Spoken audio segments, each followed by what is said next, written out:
ഇന്ന് നമുക്ക് ഒരു ഈവനിങ് സ്നാക്സ് തയ്യാറാക്കാം. വീട്ടിലുള്ള സാധനങ്ങൾ വെച്ച് തന്നെ എളുപ്പത്തിൽ തയ്യാറാക്കാൻ പറ്റുന്ന ഒരു 5 മിനിറ്റ് കൊണ്ട് തയ്യാറാക്കാൻ പറ്റുന്ന ഒരു ഈവനിങ് സ്നാക്കാണിത്. മുട്ടയും റവയും മൈദാമാവും ഒക്കെ ചേർത്ത് നമുക്ക് ഇത് പെട്ടെന്ന് തന്നെ നമുക്ക് തയ്യാറാക്കാൻ പറ്റും. അകം നല്ല സോഫ്റ്റ്, പുറമേ ക്രിസ്പി ആയിട്ടുള്ള ഒരു സ്നാക്കാണിത്. എല്ലാവരും ട്രൈ ചെയ്ത് നോക്കുക. അതിന് വേണ്ടി ഒരു ബൗളെടുത്ത് ആദ്യമേ 2 മുട്ട പൊട്ടിച്ചൊഴിച്ച് കൊടുക്കാം.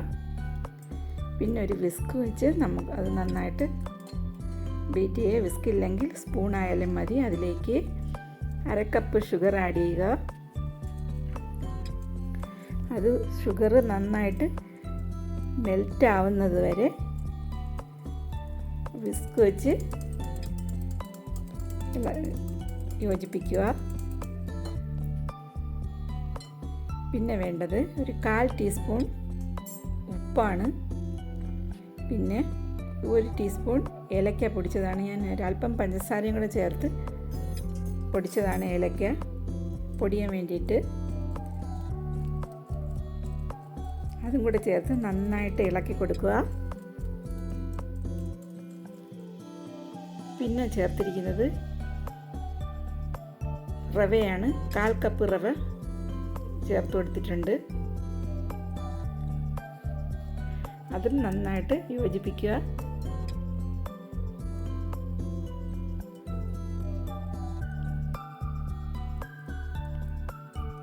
പിന്നെ വേണ്ടത് ഒരു 3/4 കപ്പ് മൈദ മാവ് എടുത്തിട്ടുണ്ട്. അത് ഒന്നിച്ച് ചേർക്കരുത്, അല്പം മാത്രം ആദ്യം ചേർത്ത് മിക്സ് ചെയ്ത് പിന്നെ ബാക്കി ഒരു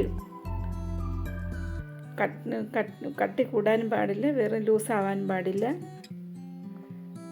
അങ്ങനെ കുറേ അല്പമായി ചേർത്ത് മൈദയും കൂടെ ചേർത്ത് മിക്സ് ചെയ്ത് കൊടുക്കുക. എനിക്കിവിടെ 3/4 കപ്പ് മൈദ വേണ്ടി വന്നിട്ടുണ്ട്. അതിലേക്ക് ഒരു പിഞ്ച് സോഡാപ്പൊടി, ബേക്കിംഗ് സോഡയാണ് ചേർത്തിരിക്കുന്നത്. അതും കൂടെ ചേർത്ത് നന്നായിട്ട് യോജിപ്പിക്കുക. പിന്നെ ഒരു അല്പം ചോപ്പ് ചെയ്ത അണ്ടിപ്പരിപ്പാണ്, ക്രഷ് ചെയ്തെടുത്തതാണ്. അതും കൂടെ ചേർക്കുമ്പോൾ ഇടയ്ക്ക് കടിക്കാൻ കിട്ടുന്ന നല്ല ടേസ്റ്റായിരുന്നു.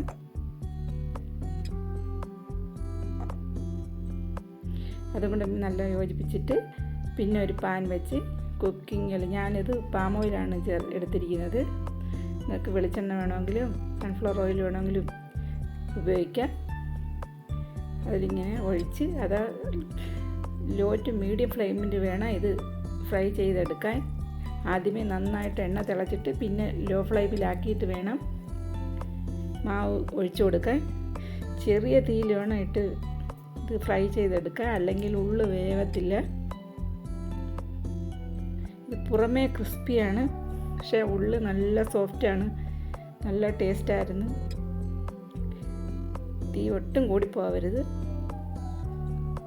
മീഡിയം ടു ലോ ഫ്ലെയിമിലിട്ട് വേണം ഇത് ഫ്രൈ ചെയ്യാനുള്ളത്. പ്രത്യേകം ശ്രദ്ധിക്കണം.